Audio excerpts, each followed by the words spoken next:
thank you all for coming to our opening night and also for staying for our first Talkback.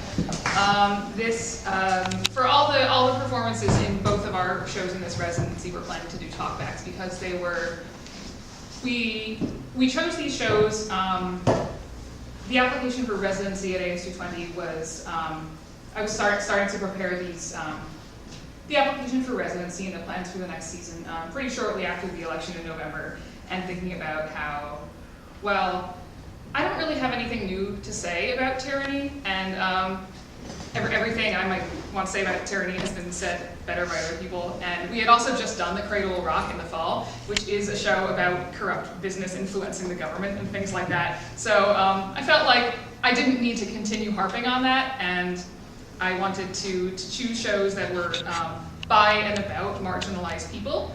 And having already chosen to do God of Vengeance for the spring, I also wanted to choose a play by a female author. But given the reason for choosing the plays of this season, I also decided to hold talkbacks, host all the shows. So, if you don't mind, Diane, I'm going to ask you the first question here. This is Diane Crosby, from board member of the Women's Fund of Rhode Island. And this play was, in a sense, written as a feminist parable. It's essentially, the specific facts of the inheritance are kind of almost a little besides the point.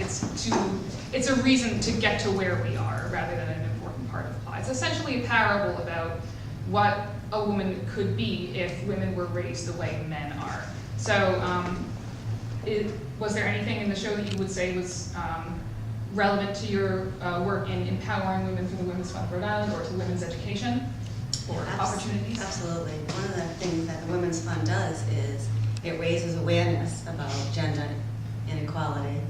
And as we delve deeper, there's a lot of research that shows that men are raised differently, and there's a big disparity on what that actually means. And we all grow up with that, just as the bias is just kind of almost ingrained into us.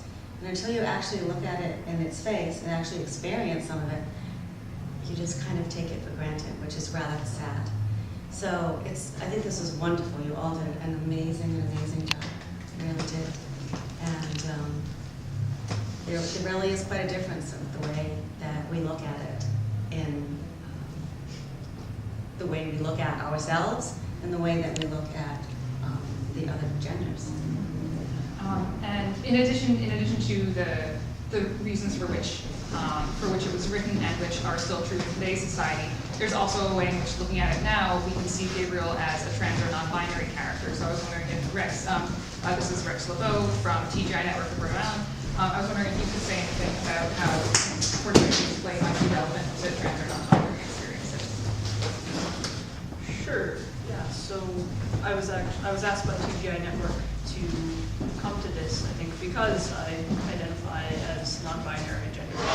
And for that, what that means is that I identify as neither male nor female, and I'm still figuring out how to navigate the world like that. TGI Network stands for Trans, Gender Variant, Intersex. They're a great organization here in the state of Rhode Island. We're very, very lucky to have them as an advocacy group. And let's see, what was the question again? I guess just a broad question about how Gabriel as a non-binary character or a trans character, how the experiences of Gabriel might chime with non-binary experiences in the present day. What I saw in the play was Gabriel really having to figure out who they were and having to navigate this extremely binary society where they were going to be treated a certain way no matter what, depending on what clothes they decided to put on and how they decided to act. So, but what does it mean to be a human being? And for them to really sort of hold on to their own soul, I thought was a really, really beautiful thing, and a really great example of what that means and what that means to be human. It's not about what's in your pants. That's not how you should treat somebody. Don't have two boxes. Which is one of the things that really intrigued me about this play when I read it. First of all, in that it did seem very modern, and especially the scene with Astolphe and the Abbé, in which they have the whole like pronoun back and forth over Gabriel, just is very modern feeling. But I also did really like that it's not just the identity crisis for Gabriel. Is there a way where I can hold on to my conception of myself as a man, or at least as not a woman, but also hold on to my conception of myself as an ethical person? Is something that's said in the show. I think a really good message that was spoken of in the play was, it doesn't matter, it's all about love. Mm-hmm. And I think that's the message that is so important to portray in everything that we do, is it's just about love.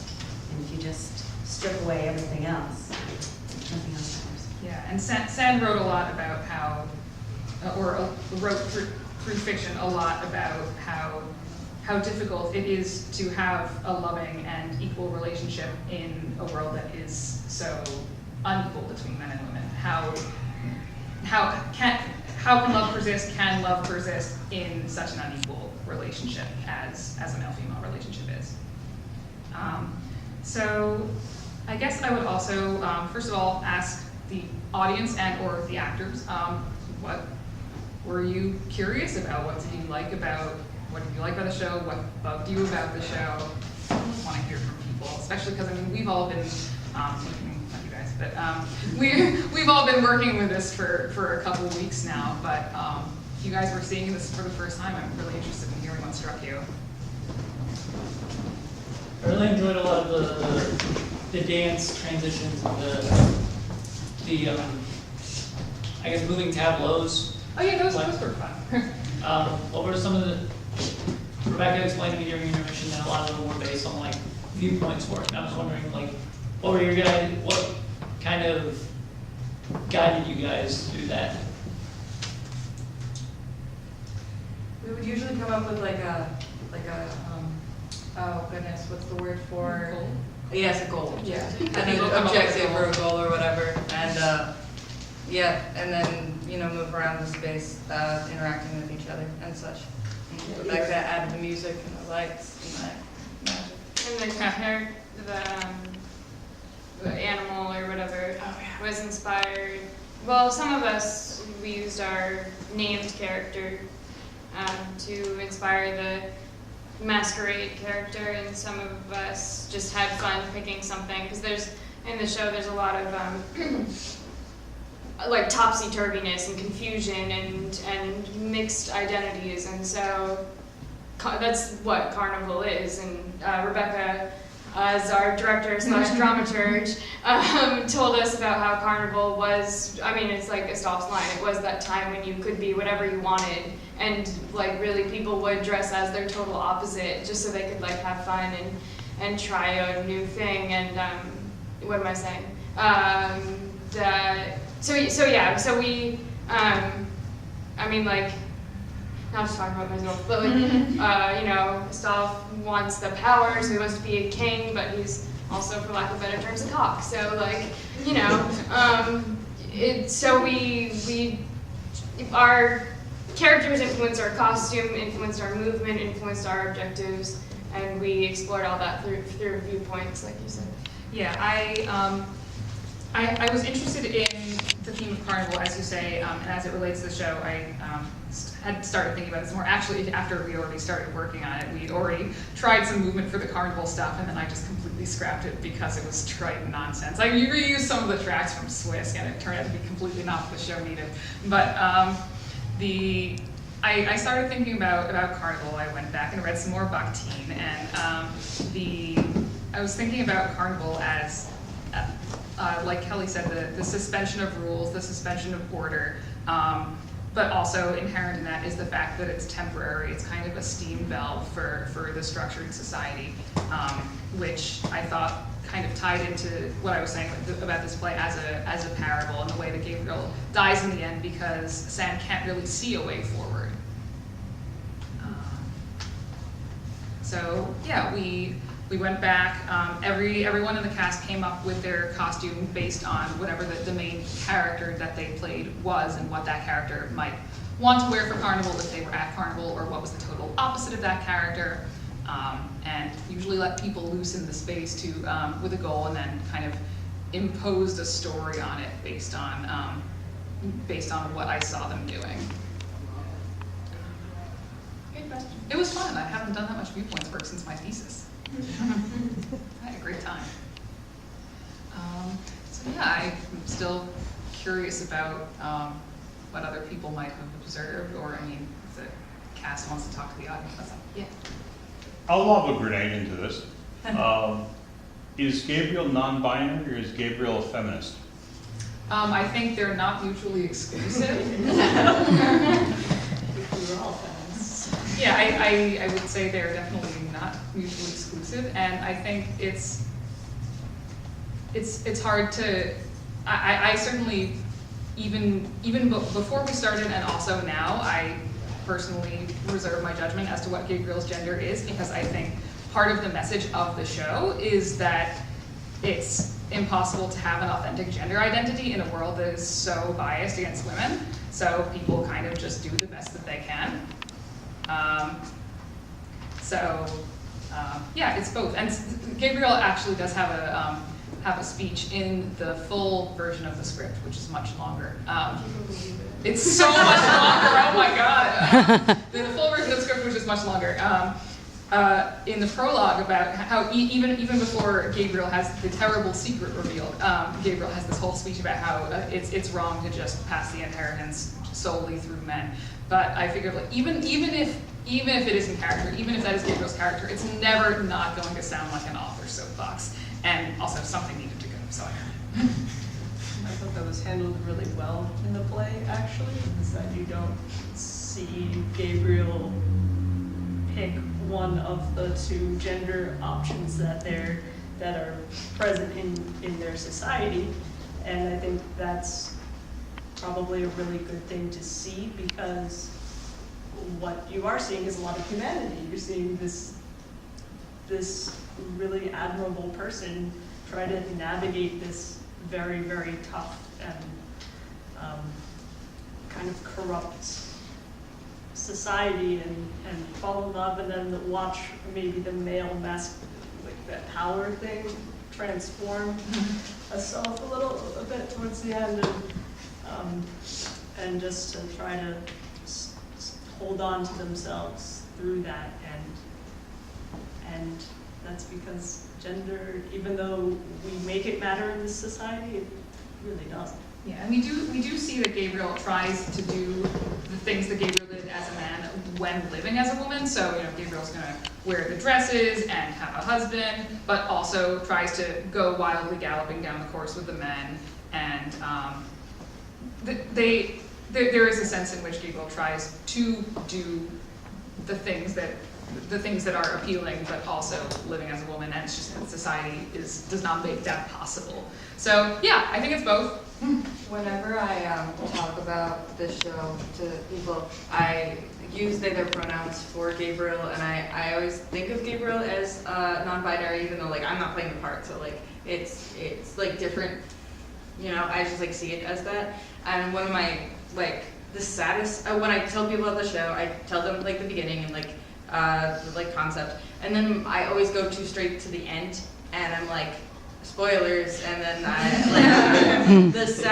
one of the saddest parts for me is at the end when they're like, when they die, and then everyone's just using the wrong pronoun suddenly, and it's just like, you don't matter anymore, you're dead, and this thing that you were when you were alive is no longer, and you're just like, your body is now female, and it's like, and like everyone's using she, her pronouns, and it's like nothing that Gabriel felt in like, because he, like, Gabriel was like male for such a long time. I don't like expect obviously the characters at the end to use they, their pronouns, but like it feels sad that they immediately switched to she, her pronouns at the end, because it was just like, well, she's dead and like she should be buried, and I was like, no, Gabriel should be buried. Yeah. Although I think, speaking as the abbé, that the abbé is focused on the still living at that point in time. And Astolphe has seen Gabriel as Gabrielle at that point. Yeah, we had a lot of conversations in rehearsal about why people are choosing particular pronouns in particular moments, because there are characters that switch between them. Yeah, I think almost every character who knows switches between them at various points, so we talk about what their motivations are for doing that. And I mean, in life, as in the play, people have various reasons for misgendering other people, and it doesn't make it acceptable. So,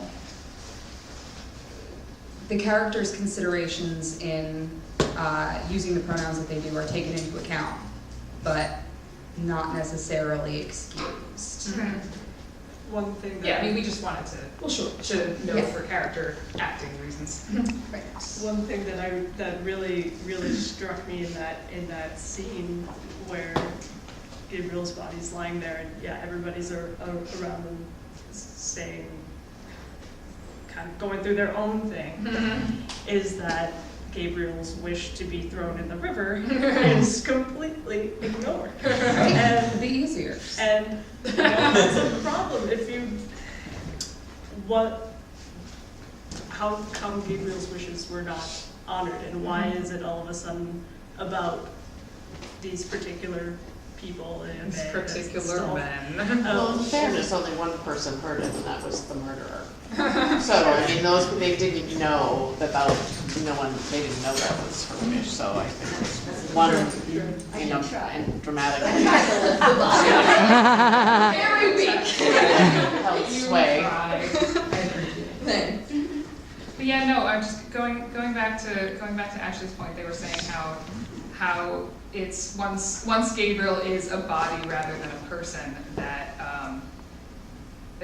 it matters less, that their wishes matter less. And I mean, I think that obviously ties into both feminist and trans concerns.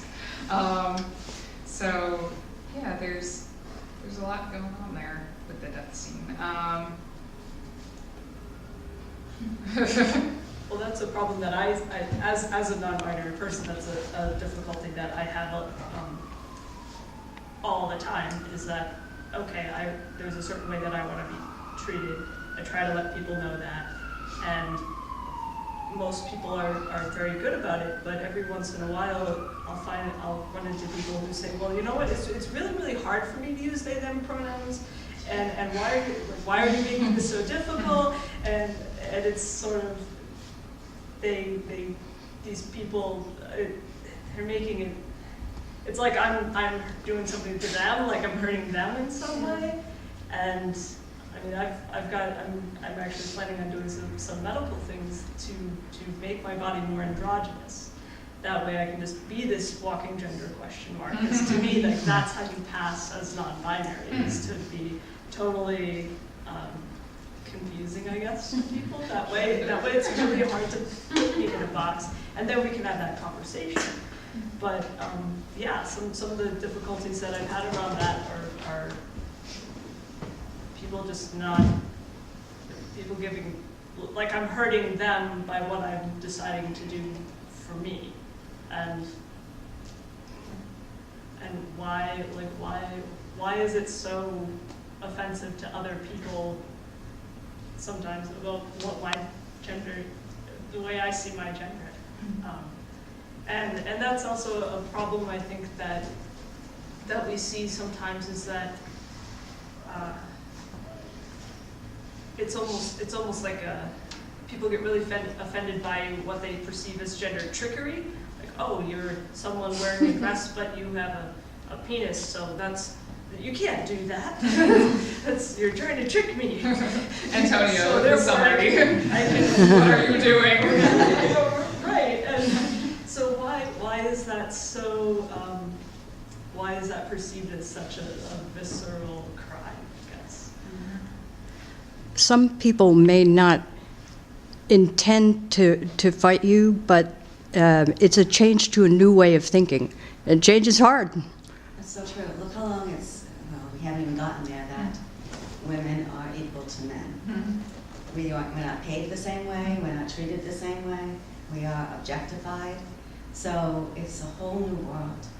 And I think that non-binary genders, even though like I feel the term non-binary is quite new, it's like non-binary genders have been around as long as any other genders have been around, and though it might be tricky to like people who aren't really familiar with that, it's much harder for the non-binary person themselves.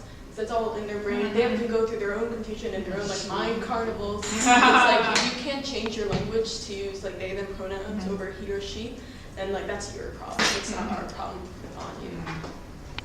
So can we go to Satimia?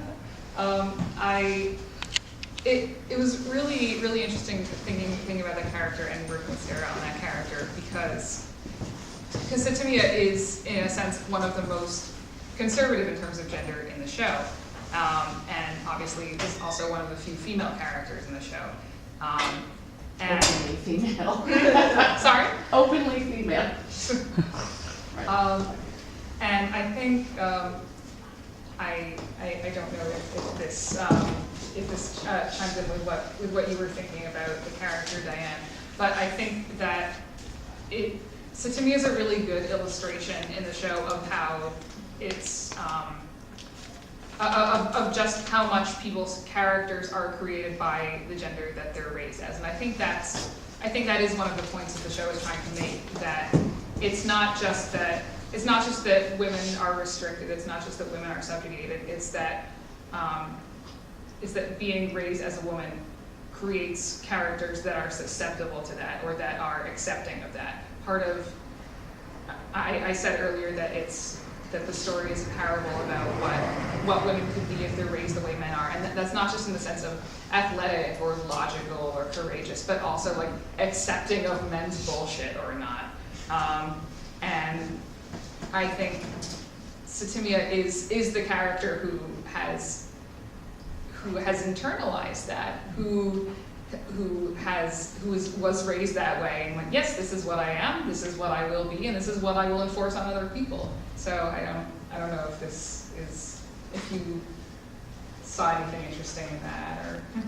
well, I think that's because when we're born, I was born a woman, and I don't identify as anything except a woman, and I think that that's how we are raised, and we start to think about it when we're surrounded and we open our minds to something else. So I think it becomes a choice to where you're going to be. Well, it's kind of it is definitely, she's making the point early on, much earlier, nature versus nurture. Yeah. And so, how much of who we are is genetics and how much of it is how we're socialized. Yeah, and I'm definitely glad to hear that this is a play that has resonated with trans and non-binary people, because on the one hand, there is Gabriel as a potentially non-binary character, but on the other hand, the play is saying that Gabriel doesn't identify with womanhood because they weren't raised to identify with womanhood, and that it's only being raised to do so that makes women women, which is not what the more popular understanding is. I'm glad to hear that has resonated with people, and I think that both of those are messages that we can hold in our minds. When Astolph says, Astolph has a line in Act 4 to Gabriel, in Act 3 to Gabriel, I don't think a bizarre destiny would be necessary to make you the masterpiece that you are. It's like, it sounds nice, but it's saying, well, all other women are just losers. You're not like other girls. All other women are just born to be losers. Yes. They've done experiments where they've taken people that probably by most medical standards would maybe be considered male and tried raising them as female, and had it really not work out very well at all. And speaking from a trans perspective, gender is something that is very much inside. It's something that you just know what your gender is. And granted, for most people, the gender they feel inside also maybe matches what other people see on the outside, and they get to go through life as that gender with no problem. But when it doesn't, Except like sexism and stuff. well, sure. Well, without the internal conflict Okay. of that.